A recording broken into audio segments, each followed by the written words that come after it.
It's also very important that you continue with the other things I've been mentioning on the show recently. The signing of the petition, the internet censorship petition in Australia. This is a very important issue. You need to get this petition out, folks. You need to get this signed.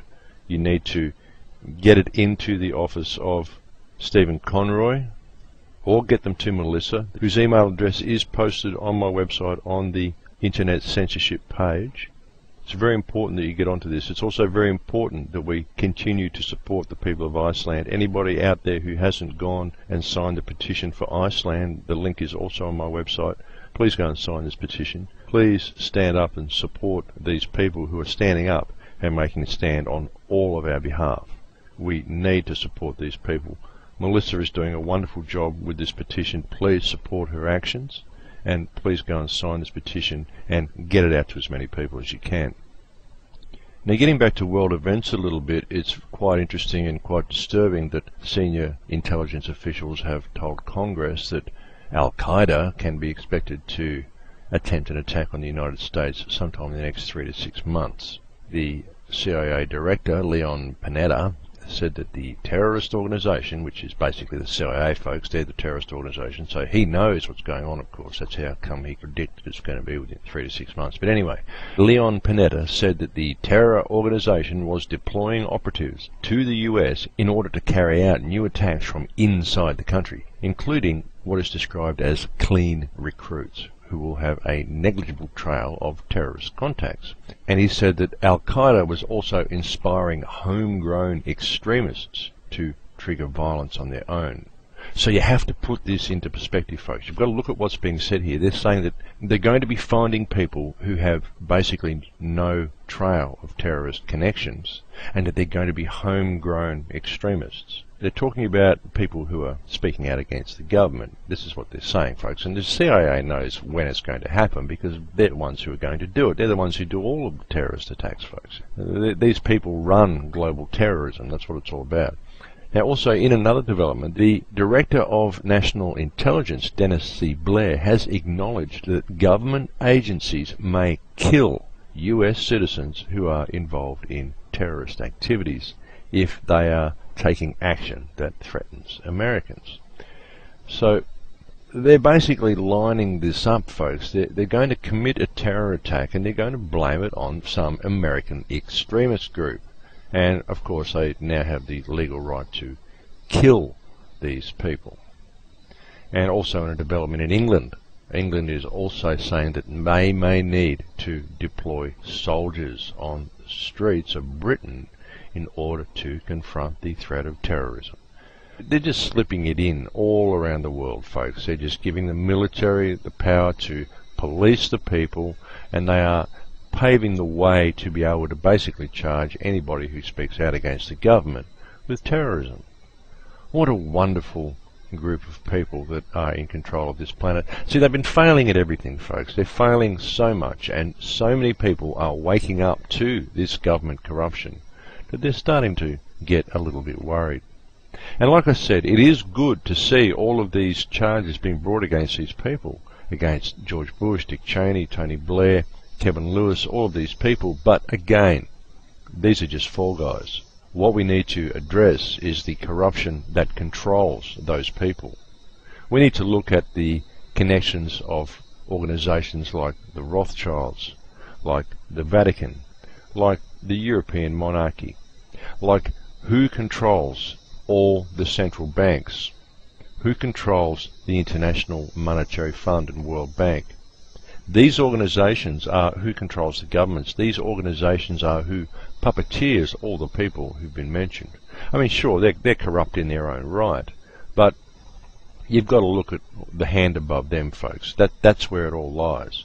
Sure, we need to deal with all of these small fish, such as the people that we've mentioned earlier, but we also need to deal with the bigger fish at the top who puppeteer the whole thing. So anyway, we'll talk a little bit more about some of this stuff after the break. I'll try to get things on a little bit more of a positive note, but I would also like to talk a little bit about GM food.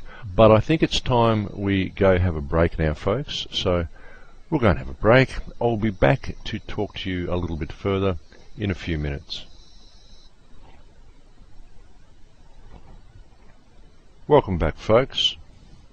I'm sorry if there's a little bit of noise here today as well. We've got a little bit of insect activity happening. We've got a few planes flying overhead and stuff like that. So if you do hear a few weird sounds, it's just the environment, folks.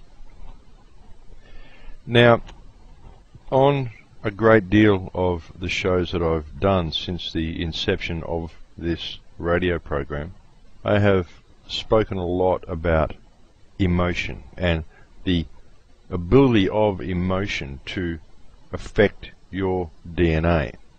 I've attempted to help people understand how DNA works, how DNA is an attractor of photon light and photon sound, and how it is used to precipitate the physical matter of the body, among other things. Your DNA is very, very significant. It's very important, and it's all very important. All of your DNA is there for a purpose. There is no such thing as junk DNA, what geneticists refer to as junk DNA. These are just spaces that they don't understand between DNA codons.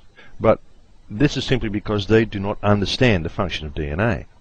That's why they call it junk DNA. They don't know what this stuff really does, but it's been explained by a number of people how this works. Not only does your DNA travel in a double helix spiral, but these spirals are bunched up together into spirals amongst spirals, and these are bunched up together, and it ends up all knotted up. You've got short waves and long waves and all these different lengths of waves that are based on the spaces between the codons.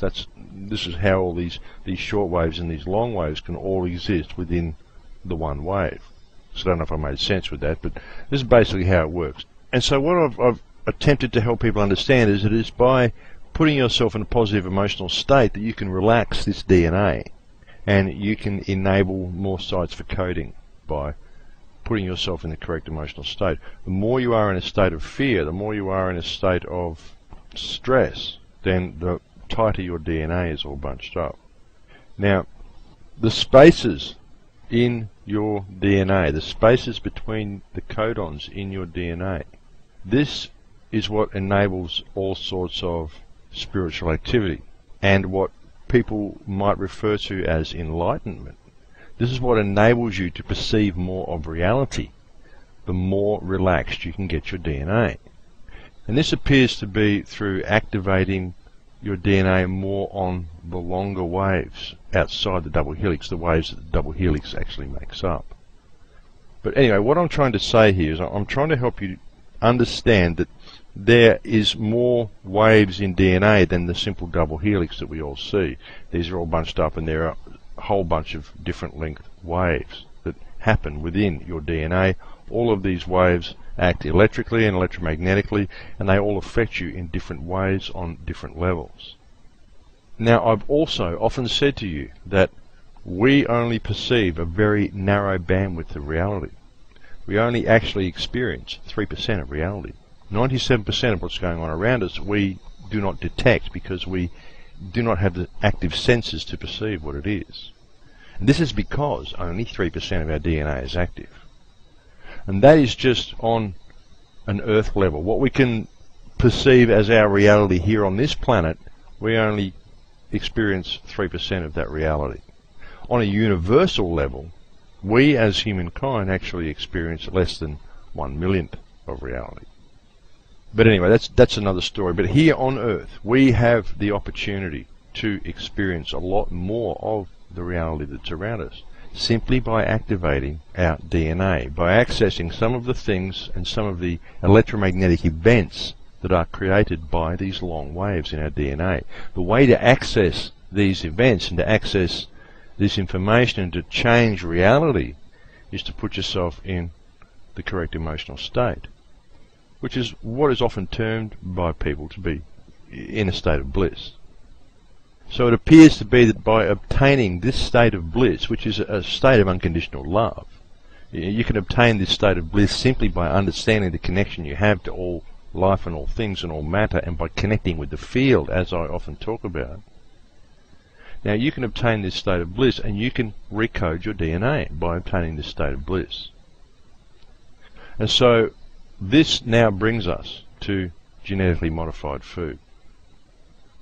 genetically modified food is, well, not only do they do things like splice animal genes into vegetable genes, but they also remove pieces of junk DNA from this genetically modified food. So they totally mess with the DNA. They don't know what they are doing really to this food. It's all experimental, folks. They have absolutely no idea what this could end up doing. This is absolutely Frankenstein food. It really is.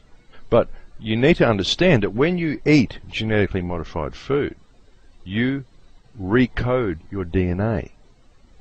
If DNA is DNA, when you consume the DNA of a food, that DNA affects you on a genetic level. The modified DNA from that food affects your DNA.